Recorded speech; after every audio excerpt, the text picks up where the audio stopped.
Salut. Le 4 mars 2018, sur un banc public du centre de la petite ville de Salisbury en Angleterre, j'ai une femme prise de vomissement aux côtés d'un vieillard léthargique, aux mains tremblantes et au regard fixant le ciel. Lorsque les secours arrivent, il est clair que quelque chose cloche. Les deux victimes seront plus tard identifiées comme étant Sergei Skripal et sa fille Yulia, arrivés la veille en avion depuis la Russie. Et ce qui les a rendus dans cet état s'appelle du Novichok, un des neurotoxiques les plus puissants au monde développé par les soviétiques. Mais ça, normalement, vous devriez le savoir, on en a parlé de ce poison il y a 2 vidéos sans déconner. C'est que les Russes, ils ont dû en faire tomber du camion, il n'y a pas d'autre solution. Ce que l'on appellera l'affaire Skripal fera le tour du monde dès lors qu'on apprendra l'ancien métier de Sergei. Un ex-agent double traître de la mer Russie pour le compte de la couronne d'Angleterre. De suite, le monde braque ses yeux sur Moscou. Le vol, le motif, l'arme, il y a tout qui fonctionne. On soupçonne les Russes d'avoir transporté le Novichok dans un faux flacon de parfum Nina Ricci et d'en avoir recouvert la poignée de porte du domicile des Skripal. Pour ne rien arranger, 2 agents sous des noms d'emprunt du GRU, un des services de renseignement russes, sont qui plus est identifiés en train de se rendre dans la petite ville. Ruslan Boshirov et Alexander Petrov.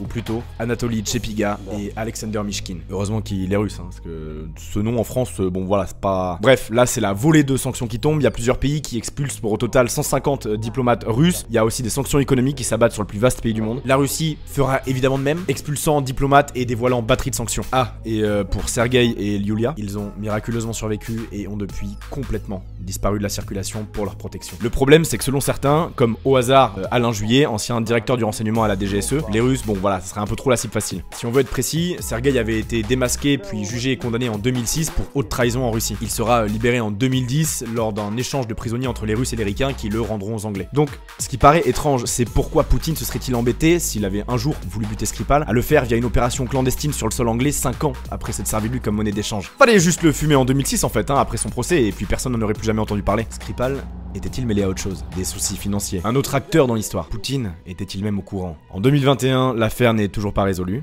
Bienvenue dans le fabuleux monde de l'espionnage. Sur cette chaîne, ça arrive souvent qu'on mentionne la DGSI et la DGSE, respectivement la Direction Générale de la Sécurité Intérieure et la Direction Générale de la Sécurité Extérieure. Probablement parce que c'est les 2 services les plus connus du renseignement français, bien qu'il en existe au total plus d'une vingtaine différents.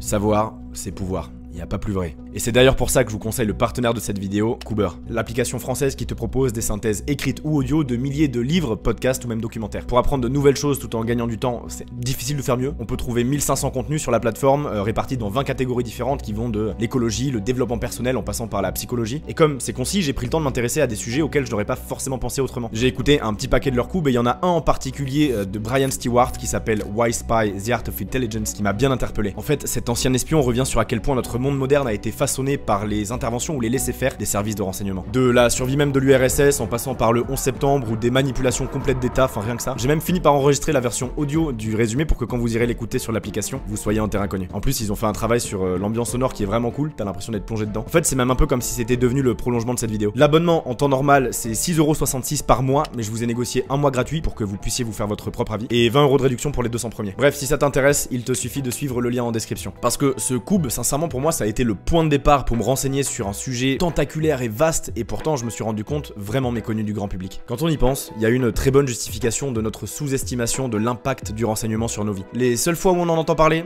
c'est quand ça a échoué. C'est évidemment un milieu qui supporte très mal la lumière tant les conséquences d'un échec peuvent être catastrophiques. En France, le meilleur exemple, c'est sûrement celui du Rainbow Warrior en 1985. En gros, les services secrets français avaient envoyé 2 agents clandestins se faisant passer pour un couple suisse saboter le fameux bateau de Greenpeace alors stationné dans un port en Nouvelle-Zélande. Car il avait prévu de venir gêner des essais nucléaires français dans un atoll qui était pas très loin. Au final, ça part complètement en sucette. Le bateau explose en faisant un mort, David Pereira, un photographe, et les agents français sont démasqués. Ça représente une violation de l'état souverain néo-zélandais de 1, et de 2, on peut qualifier ça de terrorisme d'état. Oui, c'est complètement aussi chaud que le nom le suggère, et la France se retrouvera en conséquence à payer des dizaines de millions aux néo-zélandais et à Greenpeace, sans parler de l'ambiance plutôt moyenne que ça a créé. Mais bon, tout s'apprend en tombant, non? Faut tirer des leçons des échecs, et c'est des suites de celui-ci que sera apparemment créer une unité parmi l'élite de l'élite pour ne plus que ça se reproduise, la cellule alpha. Mais il me semble d'ailleurs justement que j'avais vu une interview de toi où tu parlais du fait que tu avais rencontré un type du service action qui mentionnait la cellule alpha, mais que même toi tu doutais encore de son existence, même si le mec l'avait mentionné une fois quoi. Ouais, donc c'est ça. Et puis la cellule alpha, c'est quelque chose de très secret, très mystérieux, dont on ne sait pas si ça existe. Donc voilà, donc... Ok, je vois bien, très bien. Lui, c'est Olivier Masse. Enfin, même pas vraiment en fait, mais bon. Putain, qu'est-ce que vous voulez que je vous dise? Si vous pensiez que c'était fake, j'ai même pas son vrai prénom moi-même. Donc, il a bossé pendant plus de 15 ans à la DGSE en tant que clandestin. Aujourd'hui, il a quitté le service et en parle sur une chaîne YouTube, Talk with a Spy, à travers 2 bouquins et aussi même sur des podcasts. Voilà, le gars est un peu plus productif que moi. On s'est parlé parce que j'avais des questions à lui poser sur le rôle des clandestins. Ils sont ceux dont vous n'entendrez jamais parler. Récemment, c'est la série du Bureau des légendes qui a mis leur travail à l'honneur. Faudrait que je la regarde un jour, on n'arrête pas de me la recommander. Et au début, alors je suis peut-être le seul débile, mais je comprenais pas trop pourquoi une série d'espionnage portait ce nom-là. Et alors, pour les quelques abrutis du fond comme moi, la raison elle est très simple, c'est que ces agents très spéciaux doivent s'inventer une vie. Une histoire entière qu'ils appellent leur légende, bravo Einstein. Des fois je me demande comment j'ai été au Master 2, mais si ancré en eux que certains confient même avoir fait des rêves qui n'appartiennent pas à leur vraie vie. Leur travail, c'est d'aller infiltrer des milieux tendus pour glaner des informations difficiles d'accès, ou de se rendre là où la France ne pourrait opérer officiellement efficacement. Ils sont français, mais n'opèrent pas en tant que tels. Personne ne doit surtout savoir que le drapeau tricolore est derrière. J'ai cru comprendre aussi qu'il y avait ce qui se fait appeler la diplomatie parallèle. Il y avait un exemple qui était donné, c'est par exemple quand tu veux négocier ou discuter avec, dans le cas actuel par exemple des djihadistes, c'est compliqué pour le gouvernement français de dire bon ben on va envoyer des diplomates ou des gens officiels discuter avec des djihadistes, ça passerait ultra mal auprès de la population, donc ça peut être le rôle des clandestins. Absolument, ça se fait régulièrement, ça fait partie des missions de la DGSE, notamment aussi quand on parlait aux talibans et qu'on disait qu'un diplomate n'allait pas parler aux talibans. Maintenant on l'a plus fait après, mais il y a des moments où on se dit tiens, si jamais même on est pris, c'est un service de renseignement, donc on voit que c'est occulte, c'est caché, et donc ça a moins de portée politique. Même si ça se sait, si ça se découvre, c'est moins grave, parce que voilà, c'est pas la diplomatie officielle, parce que vous êtes des méchants, donc vous n'avez pas le droit aux gentils diplomates, on vous envoie des espions pour envoyer des messages à la France. Et on se parle comme ça. Ouais. Pour le devenir, certains tests sont connus et franchement ça rigole zéro. Genre, entrer dans un bar et en quelques dizaines de minutes savoir le plus d'informations possible sur un simple inconnu, ça honnêtement déjà c'est l'apéro. Ah et t'as la fenêtre aussi. Ton instructeur te montre une fenêtre, ça peut être absolument n'importe laquelle et tu as 15 minutes pour y apparaître, avec souvent une contrainte en plus, comme par exemple avoir un verre d'eau. Mais ce que beaucoup confient comme étant la vraie première épreuve arrive au terme de leur première mission de renseignement. Lorsque la douane va se mettre sur le chemin et qu'il faut être assez crédible pour effectivement justifier qu'on était bel et bien monsieur tout le monde en voyage. Toi t'es là, oui, je réside à Hôtel Formule 1, c'est pas la même hein, mon gars. On parle quand même de personnes qui passent un entretien et signent pour un travail dont ils ignorent pratiquement tout sur le contexte. J'en connais très peu des travails comme ça et au moment où on se parle, il ne fait aucun doute qu'aux 4 coins du Moyen-Orient, des agents de la DGSE se faisant passer pour des djihadistes sont en train de monter les échelons terroristes pour en savoir toujours plus. Mais il y a encore plus tendu. Vous vous souvenez de la cellule alpha dont on parlait plus tôt? Elle est, enfin si elle existe, encore plus particulière car membre du service action. Eux, ce sont le bras armé des clandestins de la DGSE. Le genre de mecs qui te font passer des armes, du gros cash ou des faux papiers dans un avion tranquille pendant que toi t'es en train de galérer avec ton flacon de 100 ml de Paco Rabanne là. Ce sont eux, après le travail de renseignement, qui exécutent l'action. Après voilà, c'est dans le nom du truc. Pour une fois que c'est simple. Et leur travail était jusque-là pas mal étouffé, mais vous ne devinerez jamais quel est le président qui a le plus confessé avoir fait appel à eux. François Hollande. Plus brun ténébreux Dark Sasuke que ça, je le pensais François. Ce sont eux qui exécutent au choix les opérations dites Arma ou Homo. Et si les premières sont du sabotage ou de la destruction, les secondes consistent à tuer. Alors après, tranquille, c'est pas si courant parce que beaucoup d'espions s'accordent aussi sur le fait que l'assassinat a ses limites. Au-delà de la question morale, l'assassinat ne réglerait les problèmes qu'à court, voire très court terme, et laisse complètement en état les problèmes de fond. Dans le cadre du terrorisme, les chefs sont pires que des putains d'hydres. Quand un tombe, d'autres viennent juste derrière. Et puis, tuer, c'est une arme à double tranchant dont on peut facilement perdre la maîtrise. Enfin, un des derniers rôles du service action, c'est aussi bien sûr d'aller chercher les agents dans la sauce. Le problème d'un clandestin, c'est qu'il n'est pas protégé par son passeport diplomatique. Donc, s'il tombe sur un pays qui a envie de faire chier et de faire mal, il va rester en prison en 10 ans. Quoi. Le service action est la dernière solution quand toute la négociation a échoué. Et dans ce cas-ci, vous avez peut-être déjà entendu parler de Denis Alex. C'est une mission, par exemple, c'est réussi à un point de vue renseignement. C'est-à-dire qu'on l'a trouvé, quoi. Et il fallait le localiser en Somalie. Il était sacrément caché. Gros travail de renseignement très pointu, d'écoute téléphonique, le travail sur les antennes relais, etc.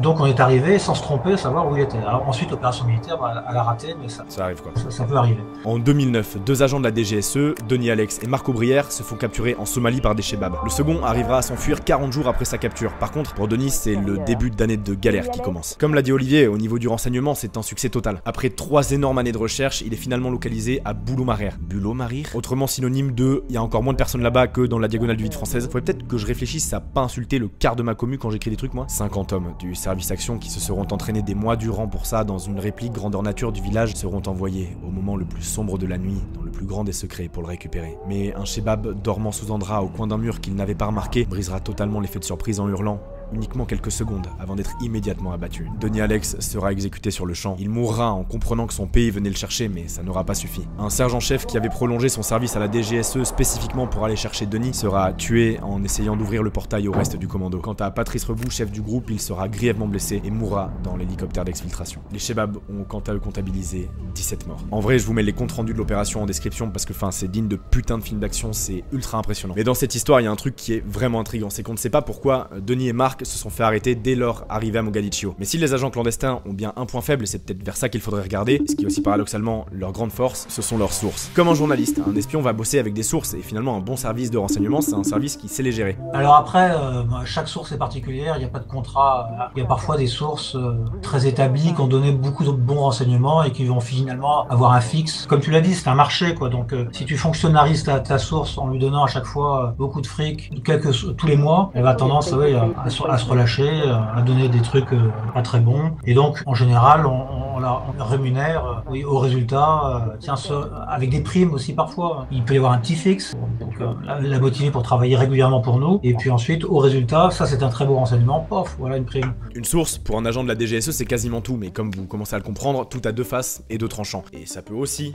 être le pire des pièges. Celui qui dit j'ai mis mon bras à couper, c'est un mauvais officier de renseignement. Évidemment, on peut toujours se méfier de sa source. On peut avoir confiance, on se dit tiens, mais ensuite la source elle peut aussi être parfaitement honnête et fidèle sur les 2 premières années. Puis ensuite elle a été recrutée, elle est tombée dans un piège et elle s'est fait retourner, quoi. Donc ça c'est des choses qui arrivent très fréquemment et j'en ai connu des sources exceptionnelles qui tout d'un coup se sont fait retourner par les services locaux et qui sont devenus nuls et qui en plus nous ont fait tomber dans des pièges, quoi. Cette vidéo c'est la fête aux exemples, mais j'ai encore une histoire pour vous. Je dis ça en rigolant, je vais me calmer de suite, celle de l'attentat de la base de Chapman en 2009. Les Jordaniens avaient arrêté un médecin de 32 ans suspecté d'être un islamiste radical, Oumam al-Balawi, et la CIA en avait profité pour le recruter dans le but d'approcher le second Al-Qaïda de l'époque, Ayman al-Zawahiri. Pendant plusieurs années, Oumam va jouer le jeu et s'avérer être très efficace en donnant de vraies informations à la CIA et aux Jordaniens. Ou en tout cas, ce qui ressemblait à de vraies infos. Parce qu'en réalité, quand il annonçait qu'un ponte djihadiste quittait une base en voiture à la CIA, les terroristes, eux, envoyaient un homme de main en volant se suicider pour paraître crédible. Des hommes sont morts pour entretenir la désinformation et la crédibilité d'Oumam auprès des Américains. Parce que le meilleur des mensonges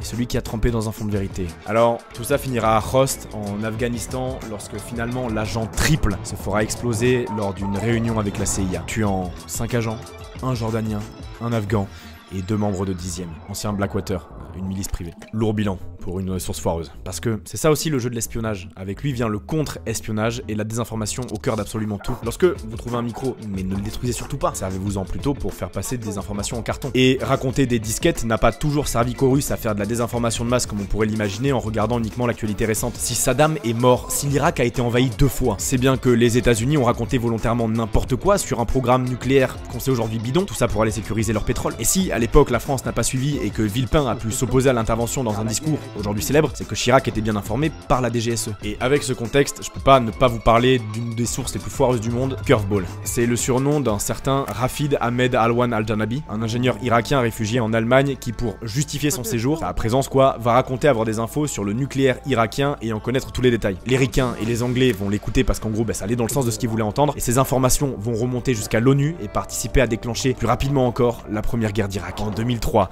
à la tribune de l'ONU, Colin Powell, chef d'état-major des armées américaines, racontait de la merde dans une présentation contenant des images truquées. Détendez-vous, la vie n'a pas de but, l'existence n'a aucun sens. C'est ce que Diam s'appellerait une boulette, mais aujourd'hui en 2021, même pas besoin de faire dans la dentelle, hein. Ouah. Les services de renseignement peuvent être à l'origine d'énormes campagnes de mythos sur les réseaux sociaux pour atteindre la masse, et c'est entre autres pour ça que le métier évolue en ce moment énormément. Longtemps l'espionnage s'est heurté à la rareté de l'information, mais aujourd'hui le paradigme change. Avec l'avènement du big data, l'espion de demain sera peut-être finalement plus un analyste qu'un agent de terrain. Et c'est flagrant aujourd'hui, ce qui intéresse énormément la DGSE et la DGSI, ce sont les petits surdoués en informatique. Est-ce que t'as déjà entendu parler de Al-Kindi? C'est pour les ados de 14, 15 et 16 ans, c'est un concours de cryptage à l'échelle l'échelle nationale où la DGSE vient repérer ses futurs petits prodiges. Et ce qui est drôle, et en même temps, c'est un peu glauque, je sais pas où me placer, c'est que c'est fait sous des traits ludiques. Genre, dans l'édition 2020, il fallait ouvrir le coffre de l'oncle Picsou. C'est complémentaire, c'est complémentaire. L'un éclaire l'autre et inversement. Si tu n'as que du big data, tu vas rien comprendre, parce que tu vas sortir des noms, et il faut y avoir quelqu'un qui lui comprend, et oui, non, mais ça c'est le frère du président. Il a quitté le royaume il y a 20 ans, mais c'est le frère, évidemment, c'est le double... Voilà, donc il y a toujours...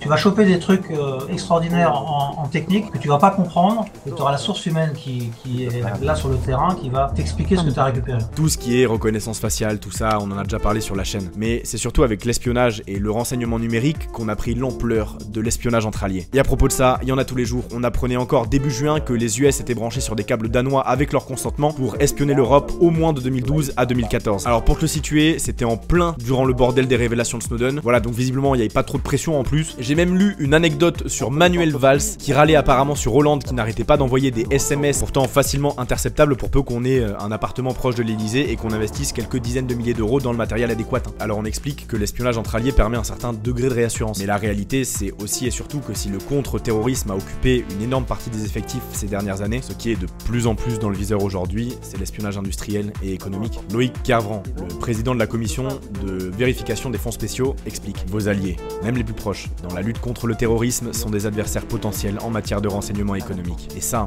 c'est un espionnage vraiment sans merci. En 2020, on arrêtait encore un certain Valentin Vladimirovitch Zakharov, apparemment en poste à la mission économique de l'ambassade russe à Paris, mais en réalité qui a été pris en flagrant délit d'espionnage par la DGSI alors qu'il remettait des fonds à un cadre d'une grande société française de technologie connue pour son travail en matière d'intelligence artificielle. C'est un renseignement qui est beaucoup plus caché encore plus. Donc ceux qui travaillent en renseignement économique, ils sont vraiment à part, ils discutent moins que les autres, même à la cafétéria. Donc c'est vraiment plus sensible évidemment parce que c'est de la concurrence déloyale parfois. Des cadres d'EDF de très haut niveau qui arrivent avec leurs ordinateurs et qui vont en Chine, évidemment qui sont sensibilisés en disant attention, votre ordinateur il va être pillé, donc vos communications vont être pillées, votre messagerie va être pillée. Donc ayant conscience, donc attention à ce que vos secrets où vous les mettez, gardez-les en France par exemple. Donc tout ce côté sensibilisation ça existe heureusement. Et après on n'en fait jamais suffisamment et puis on a toujours l'impression que les autres ça va arriver aux autres et pas à nous.